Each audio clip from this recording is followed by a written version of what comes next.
उत्तर प्रदेश को लेकर बीच बीच में यह बहस होती रही है कि सबसे बड़ी आबादी वाले इतने बड़े राज्य का अगर बंटवारा हो जाए तो शासन प्रशासन के हिसाब से बंटवारा अच्छा हो।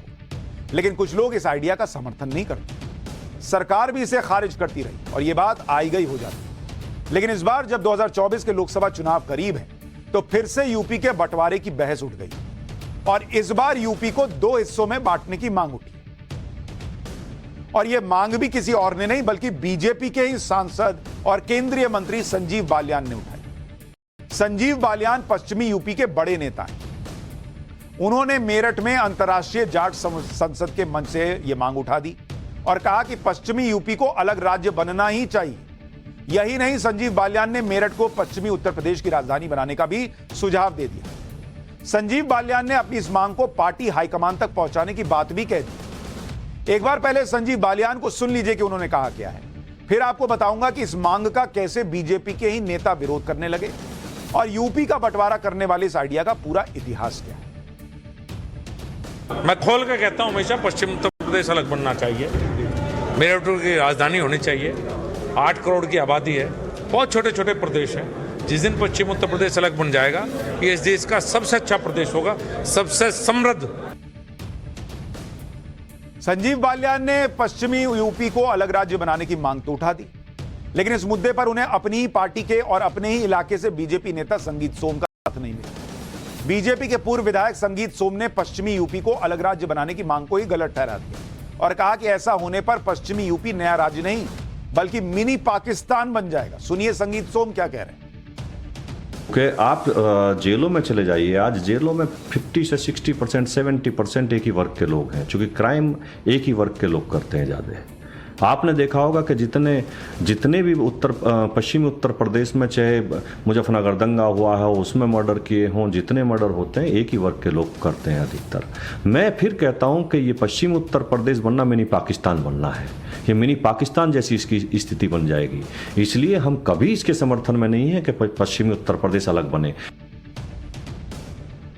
संजीव बालियान को भले ही पश्चिमी उत्तर प्रदेश को अलग राज्य बनाने की मांग पर अपनी पार्टी के नेताओं का साथ न मिले, लेकिन हर मुद्दे पर बीजेपी का विरोध करने वाली समाजवादी पार्टी के सांसद शफीकुर रहमान बर्क ने बालियान की मांग का समर्थन कर दिया। शफीकुर रहमान बर्क ने कहा कि अगर पश्चिमी उत्तर प्रदेश अलग राज्य बनेगा तो इससे कानून व्यवस्था अच्छी होगी और राज्य का विकास भी होगा, क्योंकि उत्तर प्रदेश बहुत बड़ा राज्य है और समय समय पर पश्चिमी उत्तर प्रदेश को अलग राज्य बनाने की मांग उठती रही।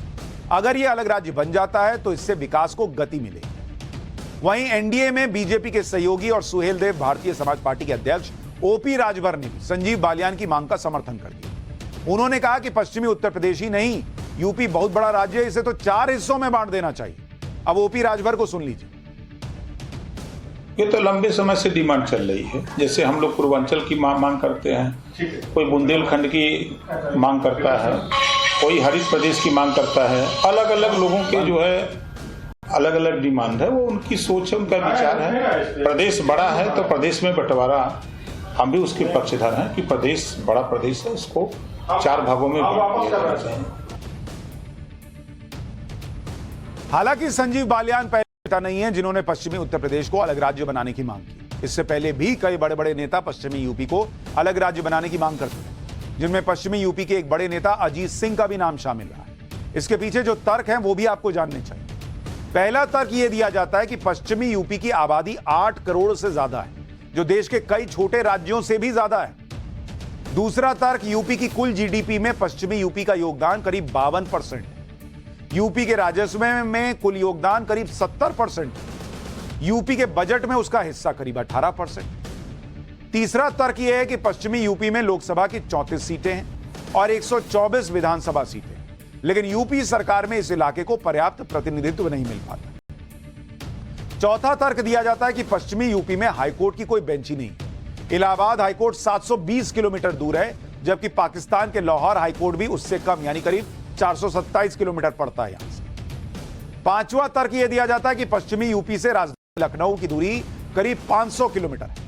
लखनऊ से सरकारी आदेश पश्चिमी यूपी पहुंचते पहुंचते रास्ते में खो जाता है या फिर सही समय पर नहीं पहुंच पाता, यह आरोप लगता है। पश्चिमी यूपी का केंद्र मेरठ अलग राज्य की राजधानी बनी। छठा तर्क यह है कि पश्चिमी यूपी गंगा यमुना के दोआब का उपजाऊ इलाका है। पूर्वी यूपी से पश्चिमी यूपी की मिट्टी अलग है, इसलिए इसकी पहचान हरित प्रदेश के तौर पर होनी चाहिए।